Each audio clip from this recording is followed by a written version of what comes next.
Yo, Einstein with the relativity. Guess we must be cousins. Phenomenon means that it is something. Therefore, neural adaptation can't be written off as nothing. Phi is as easy as pi. Space and time was designed with triangles, circles, and squares. It all depends on when and where, then and there, here and now, before and after. 2 points that a line passes through in the direction can be counted. One motion. Third law. Equal and opposite reaction. That is all. But motions from a line from a point on a plane with a butterfly effect, force and motion are the same. Space and time correlate. Let's visually illustrate that. Kinetic is rotational energy. Please debate that. Potential is transitional energy. And free falling is merely being acted upon the force of space. Take that. Reference lines and shapes are all segments will make. Angle, object, direction, easy as phi and cake. But let's have our cake while we eat it too. Capture time with frames and then see what we can do. The oldest depiction of time was the sun, but with a circular arc and direction, the newest is one motion.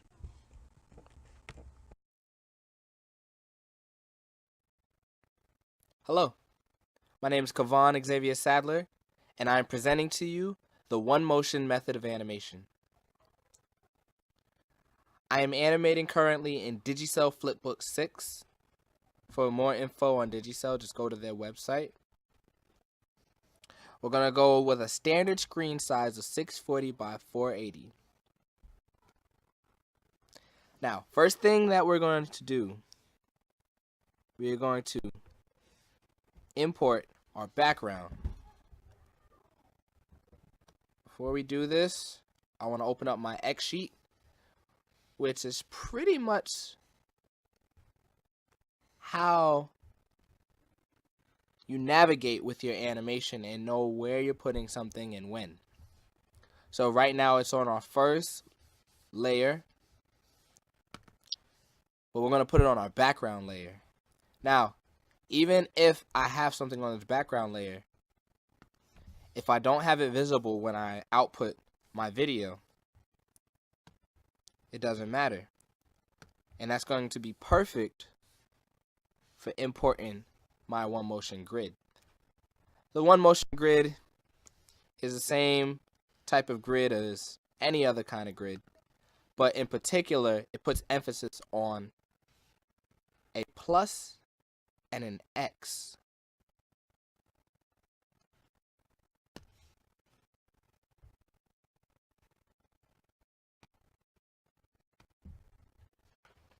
And this actually gives us a very flexible plane, because with the plus and the X, it can be used for the X, Y, and Z axis. So for instance, going and making this smaller as it goes on one of these lines will represent a distance from further in the background to closer into the foreground. I'm going to set my pencil properties. I'm using a Wacom Cintiq supplied by my love Paula.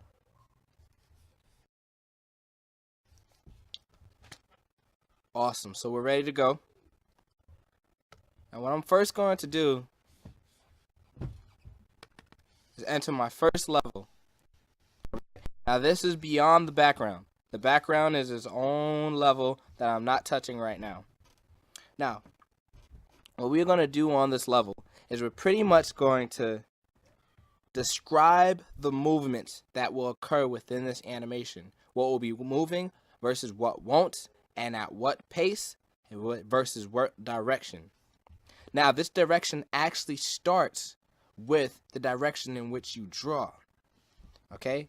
So, most people are familiar with sketching. I'm drawing a face right now. Now, if you notice, drawing a face, drawing from here,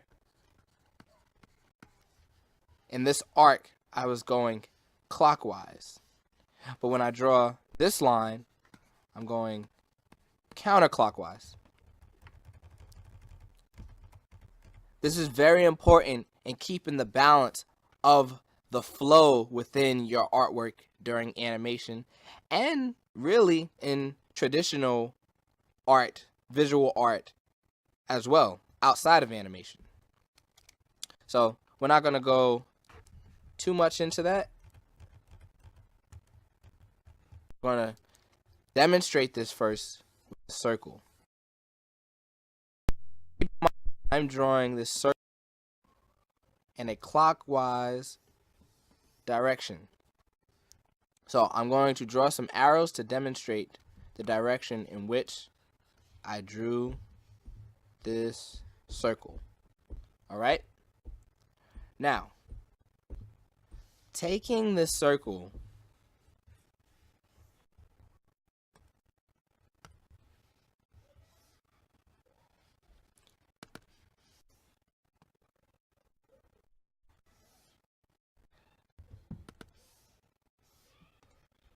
we're going to go ahead and put onion skin on this. It's basically going to our next frame on the same layer and making it transparent. But we're going to take this circle and we're going to draw it as an ellipse now with the same arrows in the same points virtually.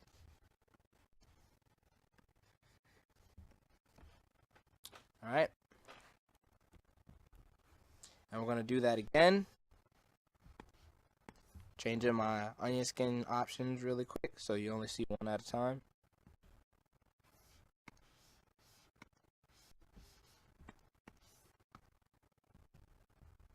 Okay. And we're just going to go ahead and keep making with the same arrows.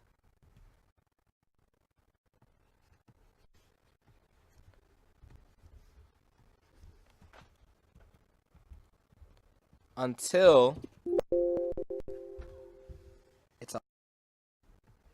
I'm going to go ahead and make this one more time as an ellipse. And then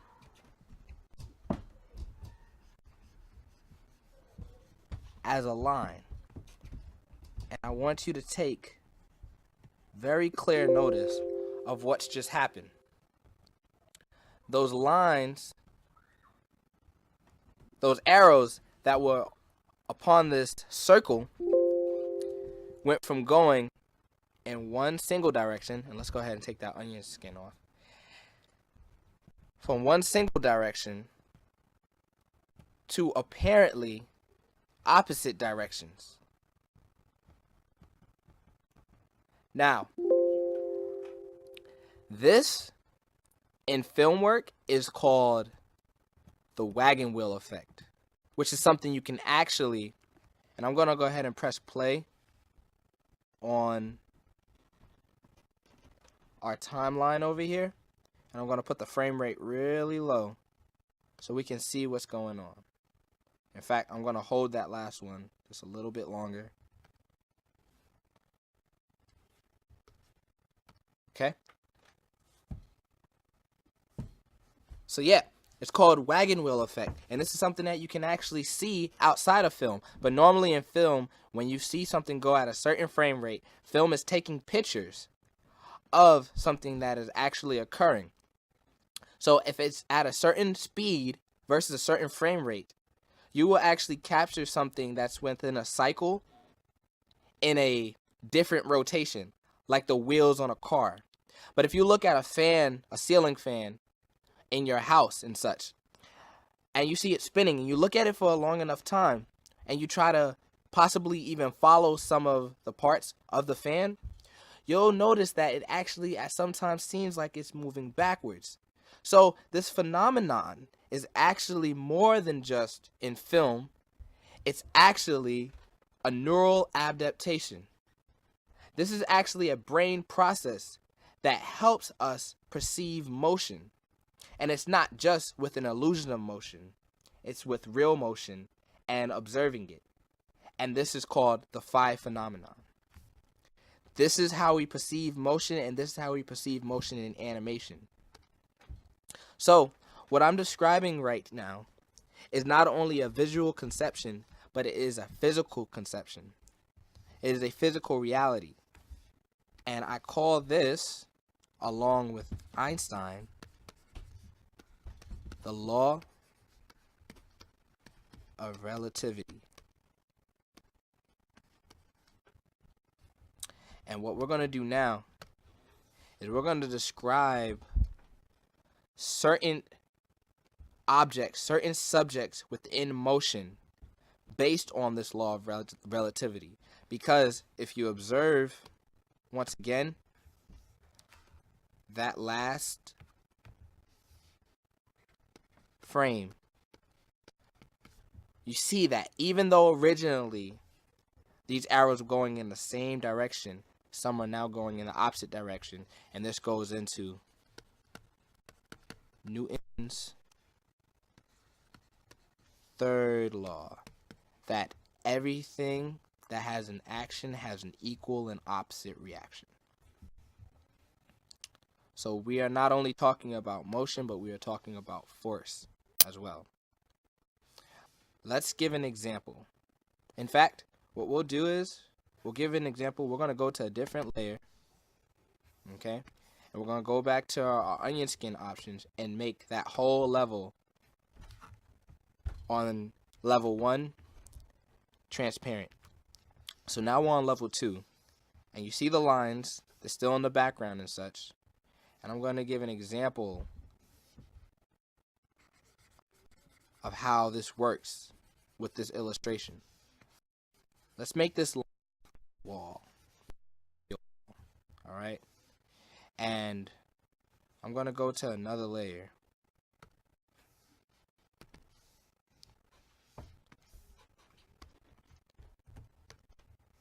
And I'm going to make a ball hitting that wall. And we'll get the aspect of it. This is how clockwise. I'm going clockwise. Going back and forth with that shading. Okay? Now, if I were to draw it like this without any adjustments,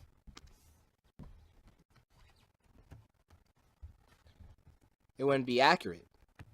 Unless it's a really hard ball, which it would probably break then on this wall. This wouldn't be accurate. There would be some sort of squash and stretch, one of the 12 principles of animation. So, in reality, this ball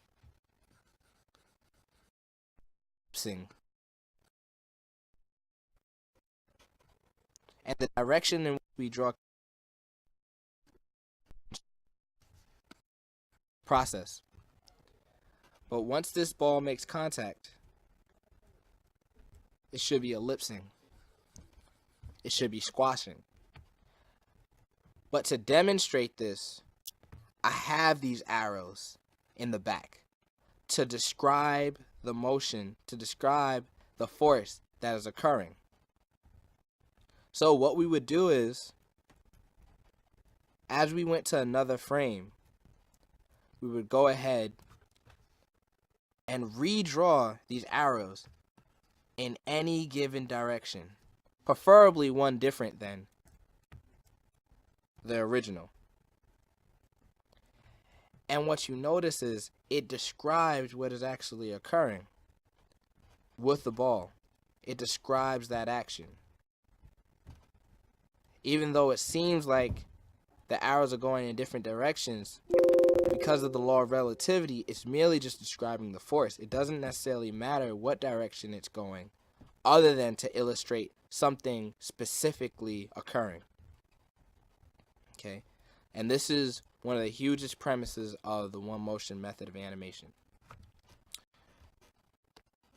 But now we're going to how to describe time with this concept.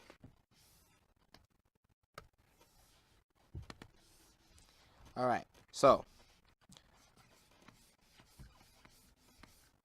what I usually have are some rough levels in which will not be seen in the final cut of the animation. And these are those levels to describe our motions and to rough sketch our art before we do the final line art and coloring and stuff. So this is actually going to be to determine and distinguish our action and what's actually occurring. So this line going straight down, we're going to call this the C.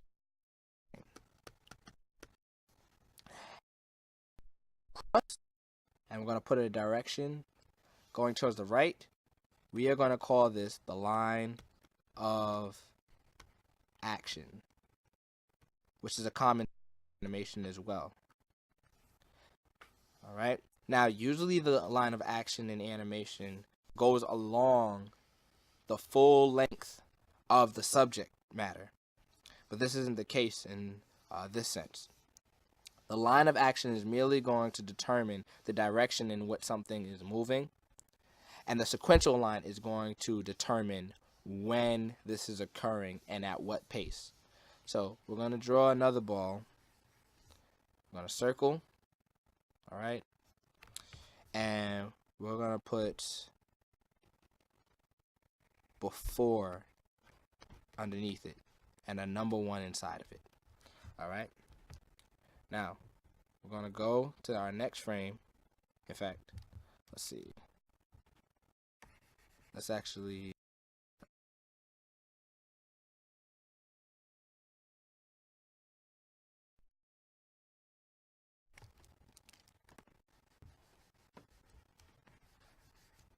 and let's put that on a different layer.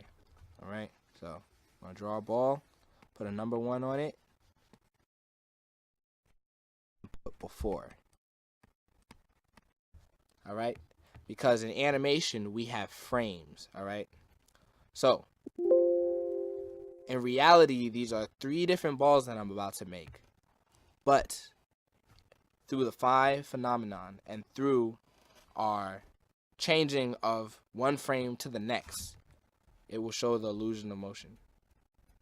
All right, so we're going to draw the next one on, and we're going to put another 2. Keep in mind, it's still on the line of action, but the first circle or ball was before the sequential line, to the left of it. And underneath, we're going to put during or now. During or now. And we're going to do this one more time.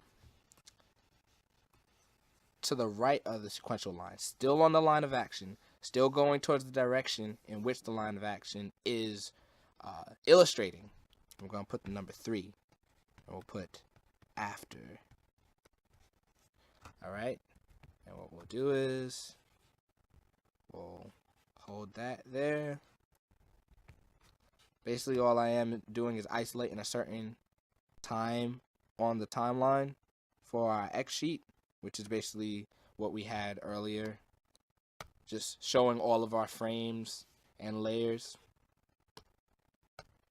I'm isolating a certain time within that X sheet, and I press play, and what you see, even though in slow succession, is a basic animation, but with our one motion lines expressing what's actually going on, illustrating the motion. Before, during, after. To the left of the line, on the line to the right.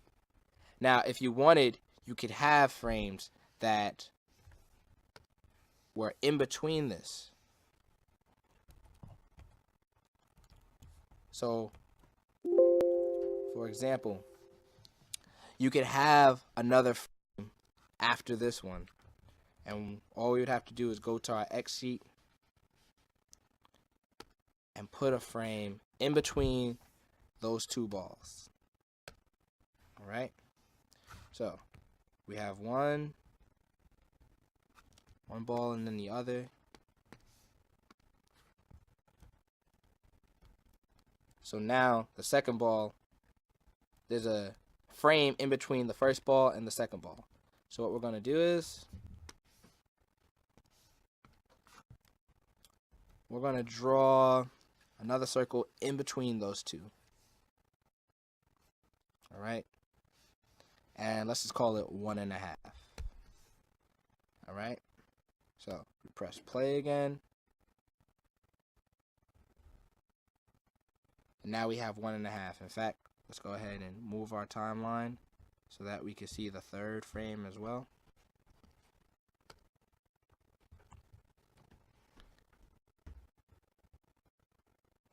And now, because we have another image of the ball during this sequence, but before it makes it to the line, that sequence is going to be slower until it gets to the 3, until it gets to the 2 and transitions to the 3.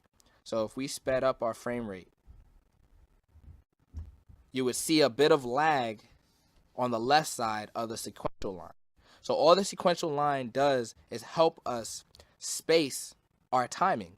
Basically take our subject matter and diagram, all right, how long do I want this animation to last? How long do I want to spend on a certain time? You know, how do I want to describe this action? If it's something that's supposed to be really fast, you could change the frame rate, or you could put less frames, okay?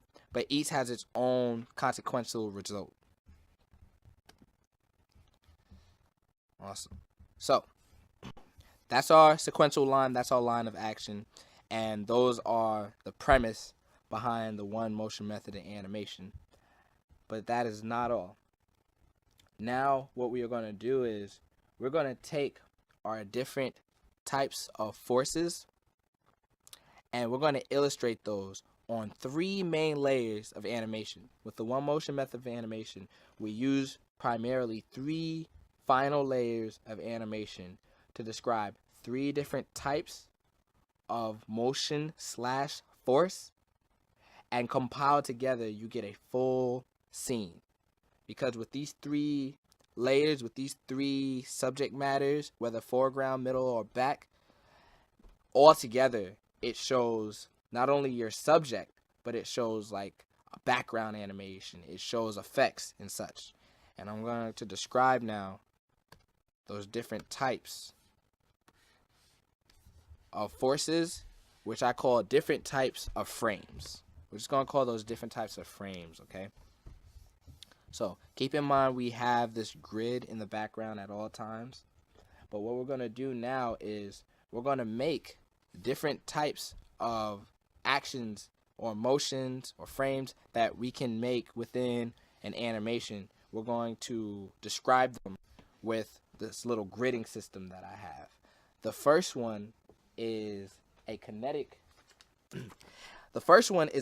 frame, but we're going to call it rotational. We're going to call it a rotational movement. All right? Basically, when we had that circle, and we could see the actual rotation of those lines because of where we were viewing the circle on a certain part of a plane. So depending on the perspective in which we see an action, see a force, that pretty much determines how it affects us, you know, like how we perceive it. So in other words, all motion are the same, but the natures in which the motion is illustrated or we perceive it can differ based on our perception, or based on our relative location. All right. So the first one, to describe this rotational movement, we are going to use these arrows along the lines, but going through them perpendicular. Okay? We're going to keep them going through the lines. So the best way to describe that is an X. And remember, we can call this a kinetic or rotational frame. All right? Now, how does this describe an action, a motion, and such? Well, the thing about it is, with all beings with limbs, human beings, let's go ahead and just stick with human beings. Anything that we do as humans involving motion tends to involve an arc. Okay? So I'm going to use a fishing example. We're on a different layer than our arrows and stuff before. All right? So we still have these lines. Let's say the middle one is still our sequential line. Okay? So now that we got that, I'm gonna go ahead and go to a different layer. Alright, so that sequential line is there. We have our grid in the background. We have our arrows. Usually I animate with 5 separate arrows. Okay. Now what we're gonna do is we're gonna take a fisher and we're gonna have him pulling back to throw a fishing line. So I'm gonna use that as his head. Alright, and notice how it's overlapping that arrow.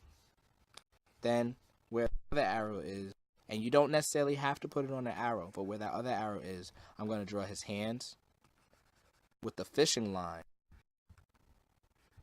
going off the scene. Then I'm going to draw his hands, his arm, his eyes. Keep in mind, I'm taking a in which I'm drawing. And consequently, because those arrows are behind there, it does affect, like, in what direction I'm drawing and such. Just keeping an eye on that. So, and then I'm just going to put a line, because, I don't know, he could be in a boat or something, alright? So, he's leaning back, ready to cast. Let's call that the before picture, alright? And we could actually make this a keyframe for all of you that actually do animation, but we can go into that another time. So we have that before picture. Let's go ahead and put before. Alright. After that, I'm gonna, let's see, the main action right now, well, where most of the action is going on, where the weight is with that line. So I'm gonna focus on that right now. And how do I focus on that? By just keeping mind of the direction and the arrows going on behind the animation. So I'm going to take the fishing line and I'm going to have it go along this arc. So we're going to take his hand and let's see, throw it over here. Let's see. And the cool thing about it is, because now that I'm looking, I don't think that's really going to work out too well. His arms would be too short in order to do that.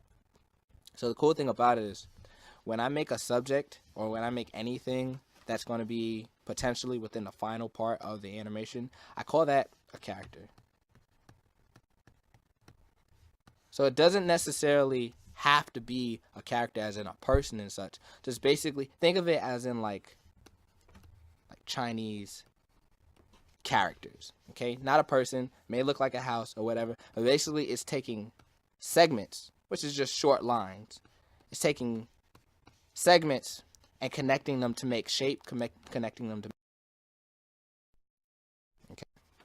So the beauty about that is, instead of looking at what I just drew as 2 hands going up, if it doesn't really work with the distance that I want for the hands after I've drawn it, no problem. I could either erase it or I can use it as something else. And in this case, I'm going to actually use that and conjoin it to make the head. So I'm going to take those 2 characters I made, the 2 hands, I'm going to draw a circle around it, and now that's going to be our head. Alright? And I don't know, maybe he could have big eyes or something like that. Or I could just erase the circles within the circle. If I needed his head to be bigger, I draw some line going in a particular direction, however you want to put it. I make that character grow by drawing more onto it. Okay? That kind of goes back into the principles of squashing and stretching, but anyways, moving on. So now we got the head, we can make the body. Pretty much going to keep the body in the same place. Not necessarily the exact same place, but if you notice, if this is the body right here, and this is the body right there, it only slightly moves. It doesn't make a full shift in where it was on this plane. That's just called overlapping action. Okay? But anyways, same thing with the shoulders. They're right here and they're right there. And it's really close to making a complete shift. They're right here and they're right there. Really close to making a complete shift, but it doesn't. There's a little bit of overlapping action. But with the arms, when I draw the arms, I want to draw them forward now. Okay? And they are actually making a complete shift in where they are. Alright? And with animation, especially traditional animation, there's this thing called disposition, that even if you're drawing something in the exact same spot, there may be some natural shifting that occurs. There is actually something that works out to give it a bit of or an organic feeling. Okay? But there is relevance and importance in consistency with animation. Not only what's moving, but what's not. And being consistent with your lines and the things that you want to stay still to be still. And in that case, you can hold frames and copy the same image and just adjust certain parts. So anyways, we're going ahead and throwing that fishing line. The fishing rod is right here. And the line, it's still on the other side of the sequential line. Remember, the sequential line is right here. His arms are ahead because his arms are really swinging fast. So it's going from before to more so after. Okay? And his body is in that during phase of the sequential line. Basically, just describing what's getting the most focus on this animation and what's moving faster, slower, or at all. Alright, so, and we're going to do one more to where the line, let's say his body's over here. Let's put his head past the sequential line. His arms are definitely past it, but we'll make them a little further. And we'll put the line all on this other side. Okay, so 1, 2, 3, press play. Let's see. Oops.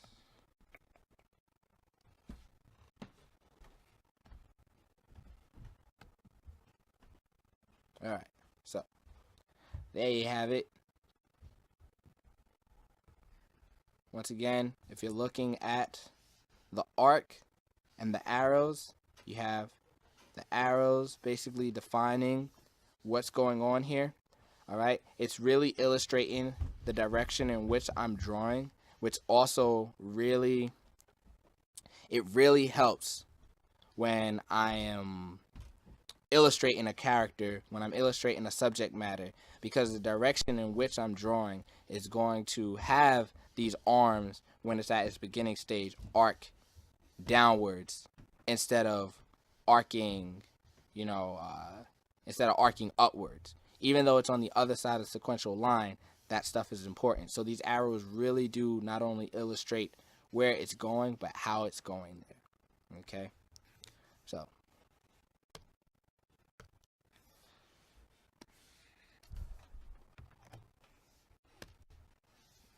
second frame type is a potential frame type, but we can call it a transitional frame. All right, so the different types of motion: kinetic motion, rotational, and transitional. But like I said, as far as just force in general, motion does in fact associate with force in its own. So this is why I'm calling this frame potential. Going back to our ball example, and I don't really have to, well, yes, let's go ahead and animate this one.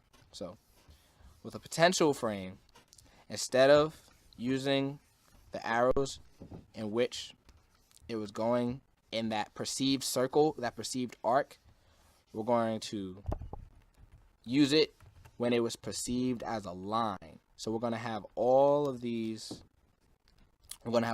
arrows going straight up and down on a line. It could be more than one line. It could be on this line, and it can be on the sidelines. And like I said, I prefer to use five arrows, just so it's not too much, not too less. And this describes not only certain transitional scenes where it really focuses on just a straight up and down direction, like for all you comic fans and their iterations onto an animation platform, like speed lines and such, you know, just something transitional like that. But it also can describe like a force of impact or a force of elongating. Once again, squash and stretch. Okay, so like I said, keep in mind you can also put them on any one of these lines as many times as you want, as long as it's going straight up and down along those lines. So again, a little loading error here. So all right, let's see.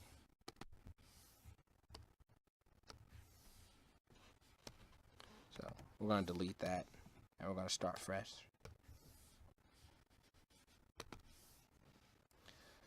Alright, so we're just going to go ahead and just put random directions with these arrows, okay? And we're going to have a ball up here, okay? And we're going to make this line a sequential line, alright? Now, keep in mind, you can draw all you want. Just because I'm using the grid as the lines doesn't necessarily mean I have to, okay? For instance, this could be the sequential line.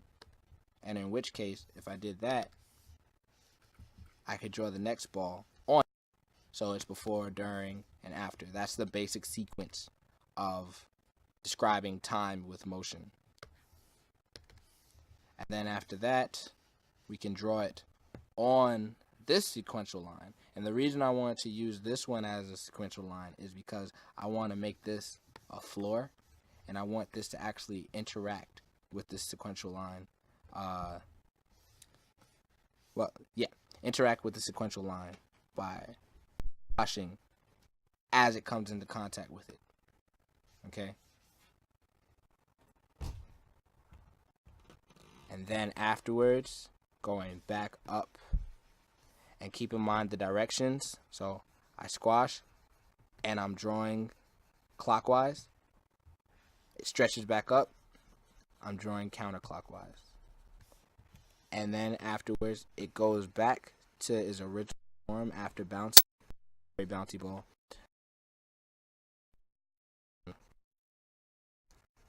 Okay. So let's go ahead and see this one played.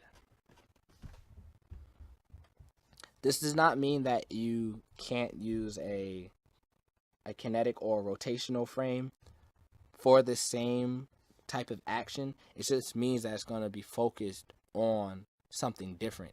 Whereas with the rotational frame, you might focus on the actual the ball in the air and the type of arc that it's making, or the type of drop that it's making. With this one, it's really focusing on the fact that it makes impact with the floor and bounces back up.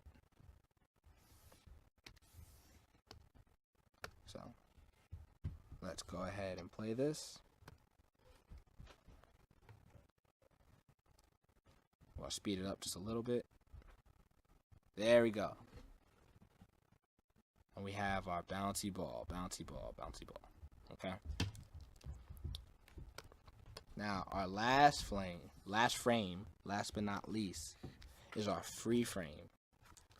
And with this type of frame, this is a special one. With this type of frame, you do not use any arrows at all. Okay. And that term that we were using earlier, disposition, that's when it really comes into play, because it's pretty much up to you where you put a point on this plane, where you put a shape on this plane, or where you put, you know, a subject matter on this plane. And when you use a free frame, the only force that you're assuming is acting upon it is space itself. Okay? It's space itself and the disposition that you make at a random location and at a random pace. Okay, so there is no direction or force describing this other than disposition itself and where you put these things. All right, and really, with most traditional animation, if not all, we would draw and animate like this. You know, we would pretty much just draw a picture, draw the next one, and the next one, and the next one. Okay, and there's absolutely nothing wrong with that because it's just leaving it up to your creativity to describe what's actually going on. So it's not like you cannot show a certain force without drawing these arrows and such. I'm just saying that it will help not only describe it, but with productivity. You won't waste any time guessing and thinking about how should this force be described when there's a systematic way to describe it. Okay, so let's go ahead and draw a leaf. I'm just going to draw it on this line. Boom. My leaf sucks. It's okay. All right. Wait, let's draw a leaf before that in a random location. I'm going to draw it right there. All right, then the next one's right there. Any, mini, miny, mo. And then we'll draw the next one right here. Any, mini, la, la, la. Let's draw the next one right here. And then the next one right here. All right, and let's just play that really quick.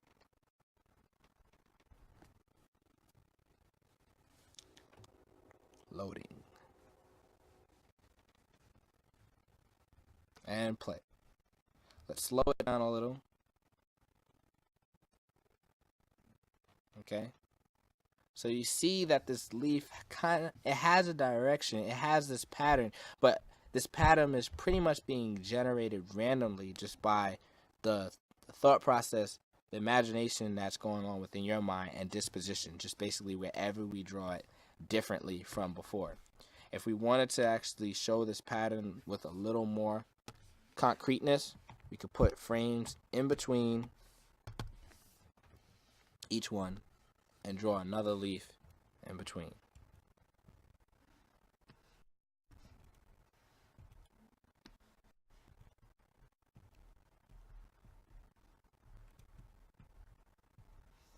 Alright. Let's play that. There we go.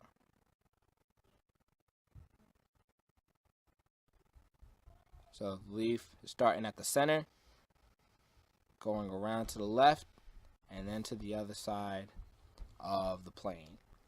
Alright, and those are 3 type of frames. And once again, in our layer system, we would have one of those frames, another, and then the other. Foreground, middle, and back. And it does not necessarily, so really quick to describe this, the symbols in which I use to describe each one of those frames is a plus, let's see, plus, okay, a X, and a star or both. That's our free frame. This is our rotational or kinetic frame, and this is our potential or transitional frame. All right. So each one of these types of frames and the respected frames that come with it would be on its own level. Okay. You can put these frames before or after the other. It doesn't matter which one comes which. It just all depends on what you have in mind for your animation. For example, most of the time when I animate, I use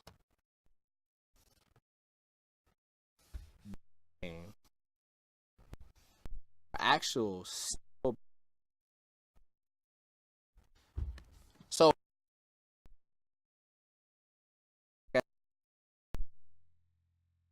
course,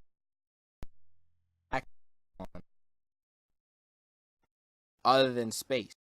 So it can be used specifically for backgrounds that are not moving, other than like camera pans and such.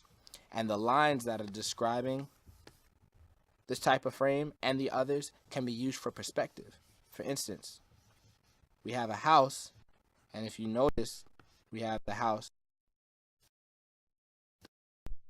right down that line, it can shrink, okay, and then shrink. All right, that is just the angle, okay. You see, that's just the reference line, okay, perspective.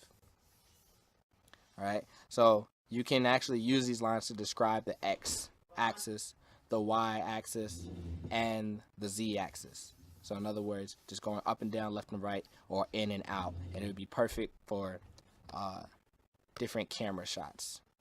All right, and so let's just keep that as our background, and let's go ahead and let's just go ahead and make a level after this plus. So let's see. So with this plus, I want this plus. I want to draw a car. So I'm gonna show my directional arrows. All right.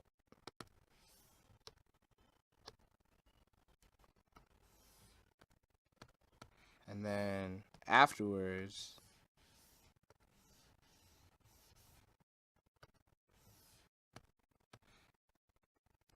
I'm gonna get a blank layer in between, and I'm going to use those directional arrows faded in the background, up and down, up and down, up and down. That rotation that I was talking about, but on an up and down illustration of that motion. Okay, and then we're going to draw some lines up and down, up and down, down, up and down, up and down. Okay, again, up and down, up and down, up and down, up and down, and again, up and down. Up, down, up and down, down. Okay. Maybe draw some dots just to show describe the motion a little more, illustrate what's happening. And basically you just have a car right here that is driving towards the foreground. Okay? And if let's see. So, not being lazy here. All right. So, let's make another set of arrows. Random set, okay, and let's do it again. Up and down, up and down, up and down, up and down, up and down. Keep in mind, I'm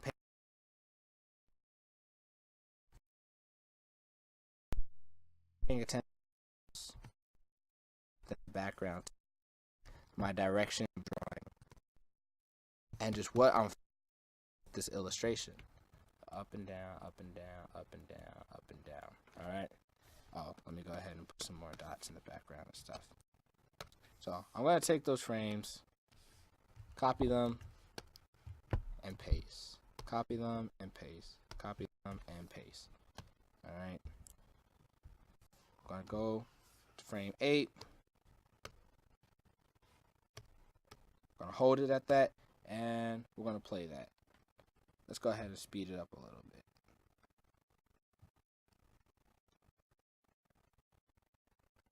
Up and down, up and down, up and down. So it could be going really fast. It could slow down. All right. And what I'm going to do is I'm actually going to use a camera pan on the car to start it right here and end it off the screen. All right, so I don't have to redraw that car over and over again. to go off the screen. Vroom, vroom, vroom, vroom, vroom, vroom, vroom, vroom, vroom. Now, to more adequately describe this this car driving and such, I could draw more frames, okay, to describe it. So the amount of frames directly correlates to how an action, a motion, a movement will be described. All right, but that's not all.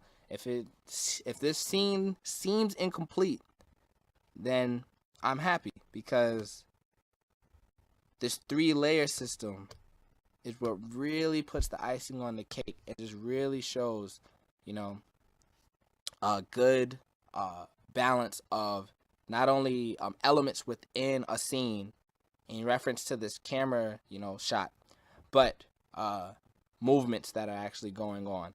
But what we're going to do with this one, so we're going to go ahead and go with our kinetic frame now. And what we're going to do with this one is we're going to make a different action, but we're not going to make a different subject, okay? It's still going to be the car. Alright, so let's see. We're going to have to make that level visible.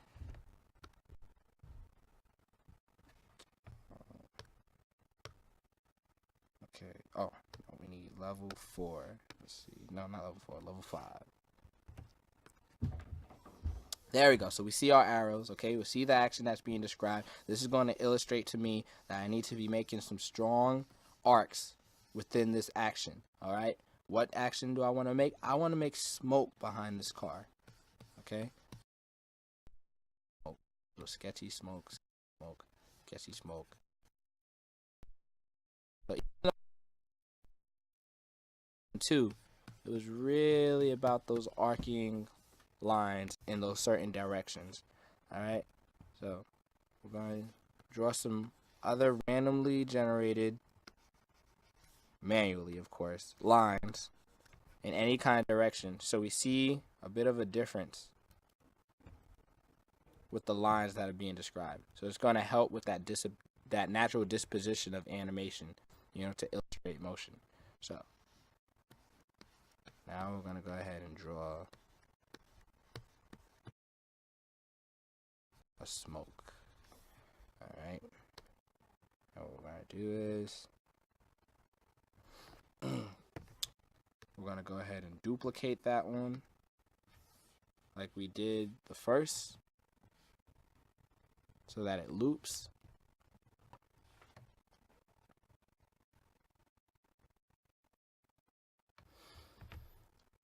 It's loading.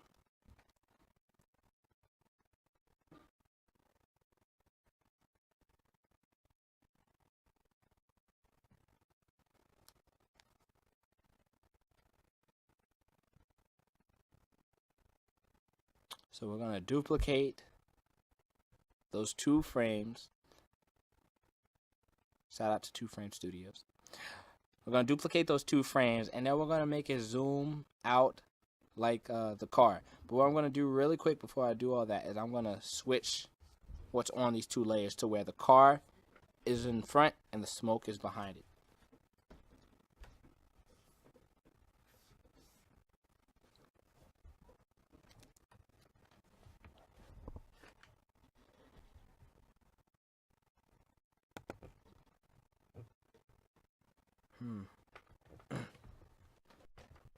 There we go. Alright, we're back. Alright, so I'm going to move these out the way.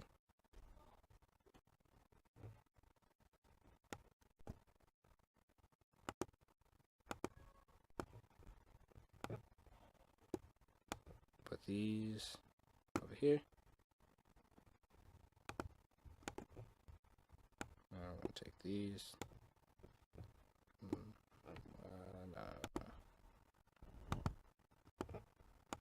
Take this here. Copy it and paste. Copy, paste, copy, paste. Alright, awesome. Now we're going to go back to our scene.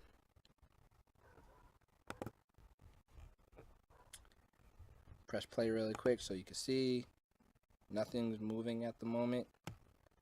Alright, but what we're going to do is I'm going to make a pan again. Click this, that. We're going to go to the end, and we're going to drag them off of the scene. Drag them off, drag off, and drag off, drag off. Alright. And we got our car driving off, driving off, driving off. Let's slow it down a little bit so you can see it a little more. There we go. It's driving off. And what we could do now is we could take those rough, we could take those levels that we use to illustrate our frame types, and we can make them invisible. Alright. So we're making those invisible. Okay, and now we just have the car driving off the scene. This is the one motion method of animation. On a larger scale, on a smaller scale, this may seem tedious, though it is well organized, and on a large scale can increase productivity within any animation house, including One Motions. So I encourage you all to support me bringing this out to the world and making some projects as examples of how fast productivity can be for animation, and to set a new standard for the industry.